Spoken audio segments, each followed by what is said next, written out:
राधे राधे दोस्तों, मैं रंजित लोधी एक बार फिर अपने यूट्यूब चैनल में आप सभी का स्वागत करता हूं। आज इस वीडियो में हम एमपी बोर्ड क्लास 12 का पार्ट 6 शौर्य गाथा, जो कि वीर रस के सुप्रसिद्ध कवि महाकवि भूषण द्वारा लिखा गया है। शिवा शौर्य गाथा, इसके अंदर हम शिवा शौर्य के बारे में पढ़ेंगे। सबसे पहले हम महाकवि भूषण का जीवन परिचय की ओर नजर डालेंगे कि महाकवि भूषण, उनका जन्म सन 1613 ईस्वी में हुआ था, उत्तर प्रदेश कानपुर तिकवापुर गांव में। ये भूषण की उपाधि चित्रकूट के महाराजा सोलंकी राजा रुद्र से प्राप्त हुई थी। इनका नाम कवि भूषण नहीं है, ये इनकी उपाधि है जो इतनी प्रसिद्ध हो गई कि लोग इनका नाम ही भूल गए और इन्हें भूषण के नाम से ही जानने लगे। और भूषण मध्य युग के सर्वश्रेष्ठ कवि थे। कौन से कवि थे? ये वीर रस के कवि थे। कविवर भूषण जी ने महाराज शिवाजी और केशरी छत्रसाल के ऊपर कई कविताएं लिखी। वैसे तो ये कई राजाओं के आश्रय में रहे, लेकिन इनका जो मेन अट्रैक्शन था, जो ज़्यादातर कविता लिखी, उन्होंने छत्रसाल और केसरी छत्रसाल और शिवाजी के ऊपर लिखी हैं। और इनका देहांत सन 1915 में हो गया था। लगभग ये 2 साल तक जीवित रहे। शिवा शौर्य, सबसे पहले हम इनकी कुछ पंक्तियों को पढ़ेंगे कि साजे चतुरंग सेने अंग में उमंगधारी सरजा शिवाजी जंग जीता न चलत हैं। भूषण भनत नद बिहद नागारन के नदी नद मद गेवरन के रलत हैं। एल फेल खेल मेल खलक में गेल मेल कजन के ठेले पेले सेल उसलत हैं। तारा सो तरनी धुरी धारा पे लगत जिमी, कि तारा सो तरनी धुरी धारा में लगत जिमी, थारा पर पारा पारावार यूं हलत हैं। छूतते कमान बन बंदूक अरु कुकुबान मुश्किल होत मर जाना हूँ की ओट में, कि ताही समय शिवराज हुकुम में हल्ला कियो, कि ताही समय शिवराज हुकुम में हल्ला कियो, दावा बांधे दोषिन पे बीरन ले जोट में। भूषण भनत तेरी हिम्मत कहा लो कहाँ, कीमत इहाम लगी है जाकी भरे जोट में। ताओ दे दे मूछन कंगारुन पे पाँव दे दे, ताओ दे दे मूछन कंगारुन पे पाँव दे दे, घाव दे दे मूरी अख, कि घाव दे दे अरे मुख्य कूंदी पर कूट में। सबसे पहले हम इनकी 4 पंक्तियों को लेंगे कि साजी चतुरंग सेने अंग में उमंगधारी सरजा शिवाजी जंग जीता न चलत हैं। कि कवि भूषण कहते हैं कि जब छत्रपति शिवाजी, जब सरताज शिवाजी अपनी चतुरंगिनी सेना मतलब कि जिस सेना के अंदर हाथी, घोड़े, रथ और पैदल सैनिक हों, उस सेना को बोलते हैं चतुरंगिनी सेना। जब सरताज शिवाजी अपनी चतुरंगिनी सेना को सजाकर वीर रस से पूर्ण होकर का अर्थ यह है कि उनकी सेना में हर सैनिक में एक उमंग से भरा हुआ है, एक उत्साहित है युद्ध क्षेत्र में जाने की और युद्ध लड़ने के लिए वो उत्साहित है, और उसके अंदर हर उसके अंग अंग में उमंग भरा हुआ है। युद्ध की कामना लेकर आगे बढ़ते हैं। भूषण भनत नाद बिहद नगारन के नदी नद मद गेवरन के रलत हैं। जब वो उनकी चतुरंगिनी सेना को लेकर आगे बढ़ते हैं तो उस समय क्या होता है, नगाड़ों के भीषण स्वर होने लगते हैं। मतलब क्या इसका, कि सेना में उत्साह करने के लिए युद्ध के समय मतलब जो बजने वाले असंख्य नगाड़े हैं वो बजने लगते हैं। उनमें सैनिकों में उत्साह बजाने के लिए कि हर प्रकार की ढोलक या फिर नगाड़े अलग अलग होते हैं। शोक के समय कुछ होते हैं, कुछ और होते हैं, युद्ध के समय कुछ और होंगे, या उत्साह के समय या फिर कुछ खुशी की बात है। तो हर टाइम तो जिस समय युद्ध के समय जो नगाड़े बजने चाहिए उस समय वो नगाड़े बजने लेते हैं। भूषण भनत नाद बिहद नगारन के, बिहद का अर्थ है बहुत ज़ोर ज़ोर से, नाद मतलब आवाज़, नगाड़ों की आवाज़ बहुत ज़ोर ज़ोर से होने लगती है। नदी नद मद गेवरन के रलत हैं। गेवरन का अर्थ है हाथी, और रलत है का मतलब है बहना, कि जो हाथी हैं उनकी कनपटियों से मतलब उनके कानों से बहुत अधिक मद जल बहने लगता है, जो थोड़ी ही देर में नदियों और नाले जैसा का रूप ले लेता है, नदी नाला बन जाता है। इसका मतलब क्या है कि हाथियों की जो सेना है उनमें भी अत्यधिक मतलब मस्ती और उत्साह से आगे बढ़ते हैं। कि मनुष्यों की जो सेना है उनके अंदर तो उत्साह है ही है, उसके साथ साथ जो हाथियों की सेना है उनमें भी बहुत अधिक उत्साह है, जिस कारण से क्या होता है, उनकी कनपटियों से उत्साह के कारण उनकी कनपटियों से एक मतलब एक प्रकार का तरल पदार्थ या जल जैसा, मद जल जैसा हम बोल रहे हैं, पीप बोलो, कि वो निकलने लगती है उनके कान से, जो उनके उत्साह को प्रदर्शित करती है। इसके बाद हम अगली 4 लाइन को देखेंगे, 4 पंक्तियों को देखेंगे। एल फेल खेल बेल खलक में गेल मेल गजन के ठेले फेले सेला उसलत है। एल फेल का अर्थ है शोर, और खेल भेल का क्या अर्थ है? समूह की हलचल। खलक मतलब होता है संसार, और गेल मेल का होता है गलियों में, गली गलहारे। जब जब शिवाजी मतलब शिवराज जी की जब विशाल अजय सेना जब आगे बढ़ती है, तो उस समय क्या होता है कि सभी जो चारों ओर संसार की जो सभी गलियां हैं उसमें खलबली मच जाती है, कि शिवाजी की सेना में मतलब जब आगे बढ़ती है तो खलबली मचाते हुए आगे बढ़ती है, पूरी संसार की गलियों में शोर होने लगता है उनकी। और गजन के ठेले पेले सेल उछलत है। और अत्यधिक मतलब बहुत ज़्यादा भीड़ के कारण क्या होता है कि हाथी होते हैं जो आपस में टकराने लगते हैं और एक दूसरे को धकेलते हुए आगे बढ़ते हैं।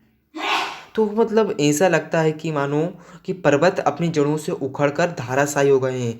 जब हाथी आपस में टकराते हैं तो ऐसा लगता है कि पर्वत उखड़ने लगे हैं, पर्वत खुद धाराशायी हो गए हैं, संसार के पर्वत। इसके बाद आगे क्या कहते हैं कवि भूषण, कि तारों सो तरने धुरी धारा में लगत जिमि थारा पर पारावार यूं हलत है। तो जब ये आगे बढ़ते हैं तो इनकी पैरों की ताल से जब ये ज़मीन पर अपने पैरों को रखते हैं तो बहुत धूल उड़ती है, और धूल से आकाश आच्छादित हो जाता है। मतलब आच्छादित का क्या मतलब है कि मतलब पूरा धूल से आकाश भर जाता है। तो उस धूल के कारण क्या होता है, सूर्य भी तारे जैसे दिखाई देने लगते हैं। तारा सो तरनी का अर्थ है तारे, मतलब सूर्य, तरनी का अर्थ होता है सूर्य। सूर्य भी तारों जैसा दिखाई देने लगता है जब आसमान में सैनिकों के द्वारा कदम रखने पर जो धूल उड़ती है उस कारण से। थारा पर पारा वार यूं हलत है। और थाली के अंदर जैसे कि हम पार रख देते, पारा का मतलब होता है मर्क्यूरी, है ना।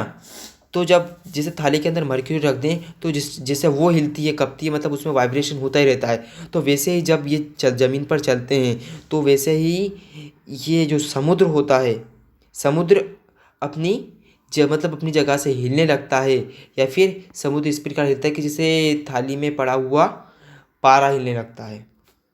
समुद्र भी कांपने लगता है इनकी पाँव की, जब ये चलते हैं, जब पाँव से धड़ धड़ करते हैं पैरों की तालों से। छूटत कमान बान बंधु करो को बान मुश्किल होत मुरचाना हो की ओट में ताई समय शिवराज हुकुम में हल्ला कियो दावा बांधे दोषिन पे बीरन के जोट में।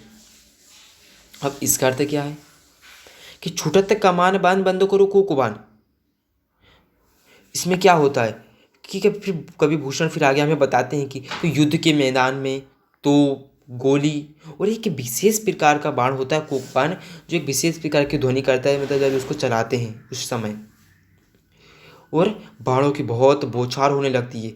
और मुश्किल हो तो मुरचाना हो की ओट में, और तथा मतलब जब मचानों की ओट में भी प्राण की रक्षा करना बहुत कठिन हो जाता है। उस समय जैसे उसमें एंटर करते हैं रणभूमि में, युद्ध क्षेत्र में, तो उनके ऊपर बहुत सारे आक्रमण किए जाते हैं शत्रु दल की ओर से।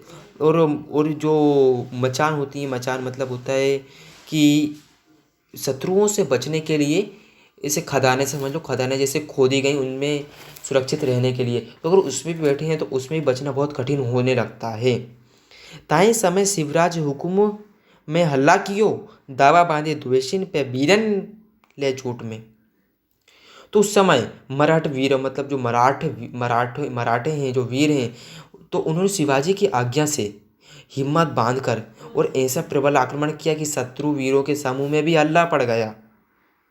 ऐसा आक्रमण किया फिर जब सच कि इसमें लिखा है ना, ताही समय शिवराज हुकुम में हल्ला कियो, हल्ला हुकुम दिया, और जो वीर सैनिकों ने हल्ला कर दिया और उनको उनके जो शत्रु पक्ष हैं उनके वीरों को भी हिला दिया, हल्ला दिया। तो फिर उसके बाद क्या था, दावा बांधे द्वेषिन पे बीरन ले जोट में, फिर सॉरी वीरों के समूह में भी हल्ला कर दिया। ताई समय शिवराज हुकुम में हल्ला कियो दावा बांधे द्वेषिन पे बीरन के जोट में। इसके बाद अगली पंक्तियों को देखते हैं। इसके शब्दार्थ भी आप एक बार देखते चलें। द्वेषी मतलब शत्रु, हुकुम मतलब आज्ञा, ओढ़ मतलब आड़, मूर्छान मतलब होता है मोर्चाबंदी, जैसा कि बताया था कि खदानें खोदी गई हों बचने के लिए शत्रु पक्ष से। कोकबान एक विशेष प्रकार का बाण जो कि एक आवाज़ करता हो जब चलने पर। तो भूषण भनत तेरी हिम्मत कहाँ लो कहाँ, कीमत इहाम लगी है जाकी भरे झोट में। ताव दे दे मूछन कंगाल उन पे, पाँव दे दे घाव दे दे मुख अरि कूंदी परे कोट में। तो महाकवि भूषण आगे क्या कहते हैं कि हे शिवाजी, भूषण भरत तेरी हिम्मत कहाँ लो कहाँ, हे शिवाजी तुम्हारी हिम्मत या साहस का मैं कहाँ तक बखान करूं, कि तुम्हारा जो हिम्मत है अगर मैं उसका बखान करूं तो मेरे पास शब्दों की कमी है, समय की कमी पड़ जाएगी। तो बोलते मैं तुम्हारे शब्द, तुम्हारी हिम्मत का कहाँ तक, तुम्हारे साहस का कहाँ तक बखान करूं। ये कीमत इहाम लगी है जाकी भरे झोट में। झोट मतलब होता है कि समूह, और भट मतलब होता है योद्धा। योद्धाओं के समूह में भी, कि आपके वीरों के समूह में भी बड़ी प्रतिष्ठा है। अगर मैं आपको वीरों में के बीच में खड़ा कर दूं तो आप वीरों के बीच में भी बड़े वीर निकलेंगे। ताव दे दे मूछन कंगार उन पे, पाँव दे दे घाव दे दे अरे मुख कूंदी परी कोट में। फिर कवि भूषण जी बताते हैं कि जो वीर शिवाजी हैं उनकी सेनाओं के जो वीर मराठे हैं, उनकी सेना में भी जो वीर सिपाही हैं वो अपनी मूँछों पे ताव देते हैं और कंगूरन पे पाँव दे दे। कंगूरन का क्या अर्थ है? कंगूरन होता है कि जो शत्रु पक्ष के जो महल हैं या फिर जो उनके बड़ी बड़ी चोटियाँ हैं तो उन पर वो पाँव रख देते हैं, उनके महलों पर, मतलब जो उनके महलों पर अपना कब्जा कर कर उनके पाँव रख कर और अपने मूँछों पर ताव देते हैं। इसका अर्थ क्या है कि मतलब वो विजय का प्रतीक कि अपने मूँछों पर ताव देना। कि घाव दे दे अरे मुख कूंदी परे कूट में, और शत्रुओं के मुखों पर घाव बनाकर उनके घायल कर वे उनके किलों में कूद पड़ते हैं। उनको उनको मतलब हरा कर उनको घायल कर दिया, उनके मुखों पर वो दे दिया, घाव दे दिए और उनके किलों में कूद कर उनके किलों पर कब्जा कर लिया, अर्थात उन्होंने विजय प्राप्त कर ली। इसके बाद अगली वीडियो में हम आपको छत्रपति शिवाजी के बारे में बताएंगे।